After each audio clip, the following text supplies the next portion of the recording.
শোন কাকাতুয়া, আমার বোন এঁকেছে ওর জাদুর শক্তি বাড়িয়ে নিয়ে আসতে।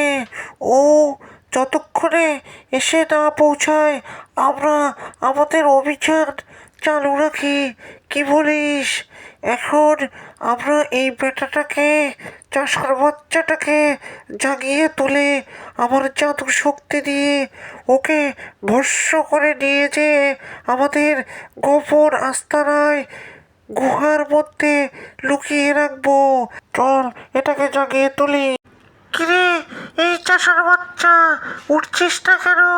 ওঠ, দুইটা বাড়ি দিয়েছি আর তুই মহানন্দে ঘুমিয়ে অজ্ঞানের ভান করছিস না?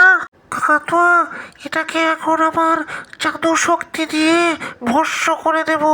তারপর এটাকে নিয়ে আমরা ওই গুহায় লুকিয়ে রেখে তারপর এখন বেরিয়ে পড়বো আর একটাকে ধরে নিয়ে আসার জন্য। হ্যাঁ ভূতমাসি, তাই করো। এই শালার বেটা চাষার বাচ্চাটাকে তাড়াতাড়ি অজ্ঞান করে চলো, এটা গুহায় রেখে আমরা বেরিয়ে পড়ি।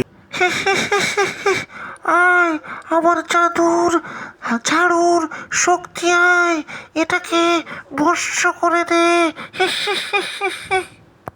কাকাতুয়া, এখন চল এই অদৃশ্য চাষার বাচ্চাটাকে আমাদের গুহার মধ্যে ঢুকিয়ে আমরা গ্রামে গিয়ে আরেকটাকে ধরে আনি।